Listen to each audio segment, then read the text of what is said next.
Assalamualaikum warahmatullahi wabarakatuh. Yang terhormat Ibu Nadia Oktanti Pusparini SAK MSc selaku dosen pembimbing. Perkenalkan saya Faiza Atawahyu Putri dengan NIM B200230239.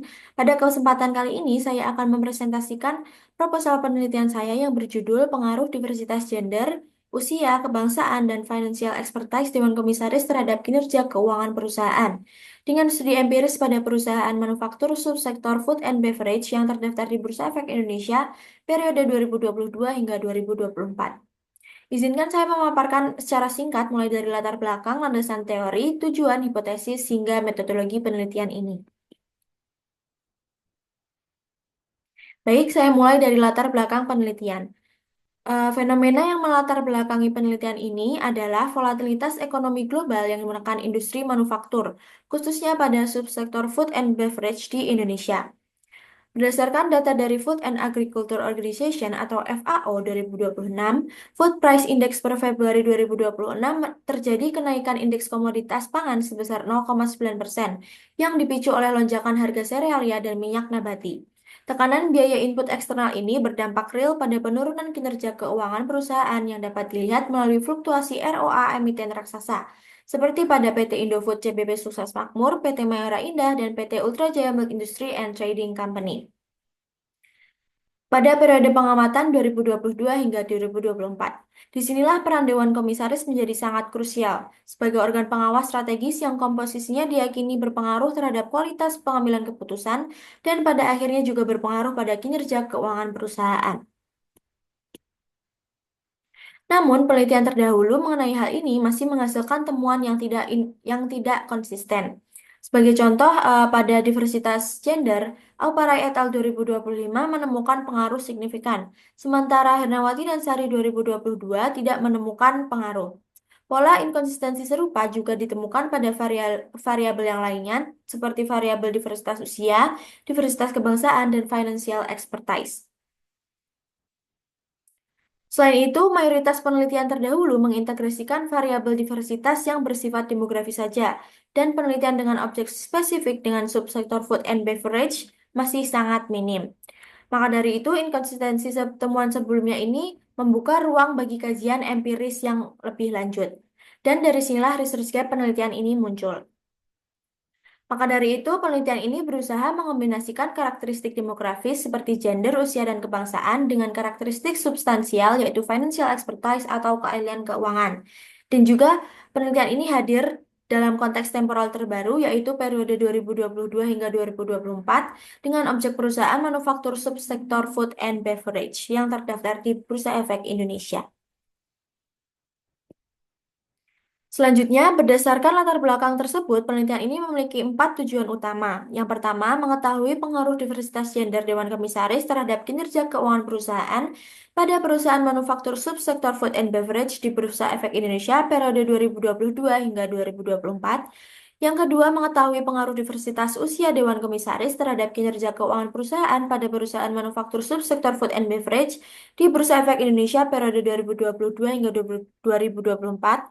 Yang ketiga, mengetahui pengaruh diversitas kebangsaan Dewan Komisaris terhadap kinerja keuangan perusahaan pada perusahaan manufaktur subsektor food and beverage di Bursa Efek Indonesia periode 2022 hingga 2024. Dan yang keempat, mengetahui pengaruh financial expertise Dewan Komisaris terhadap kinerja keuangan perusahaan pada perusahaan manufaktur subsektor food and beverage di Bursa Efek Indonesia periode 2022 hingga 2024. Kemudian, penelitian ini dilandasi oleh dua teori utama. Yang pertama adalah Resource Dependence Theory yang dikemukakan oleh Pfeffer dan Salansik tahun 1978. Teori ini memandang Dewan Komisaris bukan sekedar organ pengawas saja, melainkan sebagai penghubung antara perusahaan dengan sumber daya eksternal yang bernilai strategis. Dalam konteks ini, keberagaman komposisi Dewan memperluas akses perusahaan terhadap beragam perspektif, pengetahuan, dan jaringan, sehingga berkontribusi pada peningkatan daya saing dan kinerja perusahaan. Kemudian yang kedua adalah agensi teori yang dikemukakan oleh Jensen dan Mackling tahun 1976. Teori ini menjelaskan bahwa dalam perusahaan terbuka, pemegang saham sebagai prinsipal mendelegasikan pengelolaan perusahaan kepada manajer sebagai agen. Perbedaan, kepentingan, dan asimetri informasi di antara keduanya berpotensi menimbulkan agency problem di mana manajer cenderung mengutamakan kepentingan pribadinya. Oleh karena itu, diperlukan mekanisme corporate governance yang efektif, salah satunya yaitu melalui optimalisasi komposisi dewan komisaris yang beragam sebagai instrumen pengawas yang lebih kuat. Kedua teori ini saling melengkapi dalam menjelaskan mengapa diversitas dewan komisaris penting bagi kinerja keuangan perusahaan. Berdasarkan landasan teori dan research gap yang telah diuraikan tadi, penelitian ini mengajukan 4 hipotesis, yaitu yang pertama, H1, diversitas gender Dewan Komisaris berpengaruh terhadap kinerja keuangan perusahaan. H2, diversitas usia Dewan Komisaris berpengaruh terhadap kinerja keuangan perusahaan. H3, diversitas kebangsaan Dewan Komisaris berpengaruh terhadap kinerja keuangan perusahaan. Dan H4, financial expertise Dewan Komisaris berpengaruh terhadap kinerja keuangan perusahaan. Selanjutnya, saya akan menjelaskan secara singkat mengenai metodologi penelitian ini. Penelitian ini menggunakan pendekatan kuantitatif dengan data sekunder yang bersumber dari laporan tahunan dan laporan keuangan perusahaan food and beverage yang terdaftar di Bursa Efek Indonesia yang dapat diakses melalui www.idx.co.id. Kemudian populasi dalam penelitian ini adalah seluruh perusahaan manufaktur subsektor food and beverage yang terdaftar di Bursa Efek Indonesia periode 2022 hingga 2024. Sampelnya dipilih melalui menggunakan metode purposive sampling dengan 4 kriteria. Yang pertama, perusahaan F&B yang terdaftar di Bursa Efek Indonesia secara konsisten selama 2022 hingga 2024. Yang kedua, mempublikasikan laporan keuangan dan tahunannya secara lengkap. Yang ketiga, memiliki data lengkap terkait komposisi dewan komisaris dan return on asset. Dan yang keempat, tidak mengalami delisting atau suspensi selama periode pengamatan.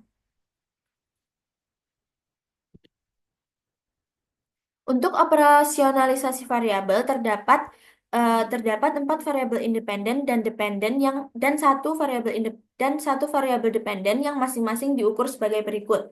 Yang pertama, kinerja perusahaan sebagai variabel dependen atau Y. Definisinya menurut Roy-Hanah dan Akbar 2024, kinerja keuangan perusahaan tercermin dalam laporan keuangan yang memuat informasi mengenai aktivitas operasional dan data keuangan sebagai bahan pertimbangan bagi para pemangku kepentingannya. Indikator pengukurannya menurut Mustahidah dan Wahyono 2022 dapat diukur melalui ROA atau Return on Asset, yaitu rasio profitabilitas yang menggambarkan kemampuan perusahaan dalam menghasilkan keuntungan atau laba bersih dari keseluruhan aset yang dimiliki. Rumusnya adalah ROA sama dengan laba setelah pajak dibagi total aset dikali 100%. Yang kedua, diversitas gender sebagai variabel independen yang pertama atau X1. Definisinya menurut Oktariani dan Rahmawati 2021, diversitas gender merujuk pada perbedaan peran antara laki-laki dan perempuan yang tidak semata-mata didasarkan pada perbedaan biologis, melainkan juga dibentuk oleh konstruksi sosial, budaya, dan perilaku yang berkembang dalam masyarakat. Indikator pengukurannya menurut Auparai et al. 2025 dapat diukur melalui rasio PFBM atau Proportion of Female Board Members, yaitu rasio jumlah anggota Dewan Komisaris perempuan terhadap total seluruh anggota Dewan Komisaris. Untuk rumusnya adalah PFBM sama dengan jumlah anggota Dewan Komisaris perempuan dibagi dengan total anggota Dewan Komisaris. Selanjutnya, diversitas usia sebagai variabel independen yang kedua atau X2.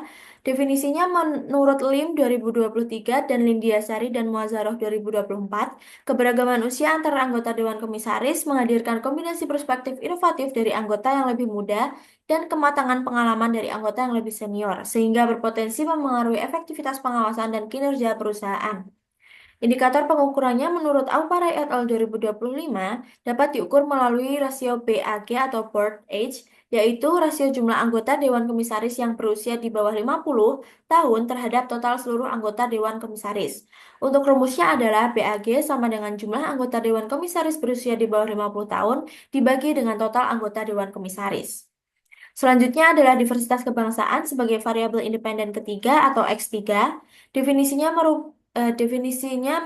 menurut Troika et al. 2019, Keberagaman latar belakang nasional anggota dewan yang menghadirkan sudut pandang, pengetahuan, dan keterampilan yang berbeda.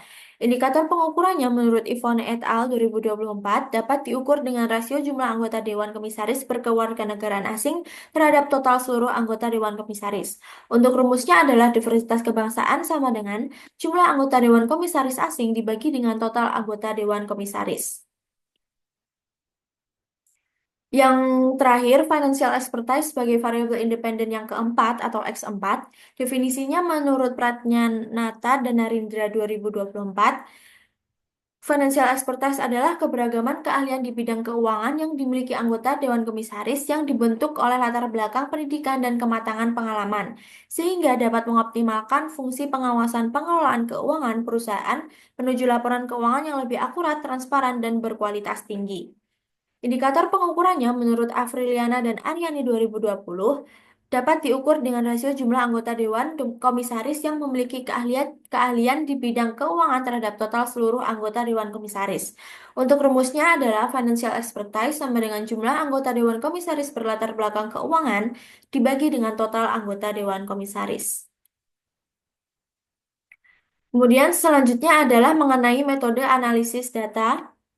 Metode analisis yang digunakan pada penelitian ini adalah analisis regresi data panel melalui aplikasi Avios yang mencakup analisis statistik deskriptif, pemilihan model regresi antara common effect model, fixed effect model, dan random effect model yang diuji melalui uji Chow, uji Hausman, dan uji Lagrange multiplier, yang kemudian dilanjutkan dengan pengujian asumsi klasik yang meliputi uji normalitas, uji multikolinearitas, uji heterokedastisitas, dan uji autokorelasi, serta pengujian hipotesis melalui uji T parsial dan uji koefisien determinasi.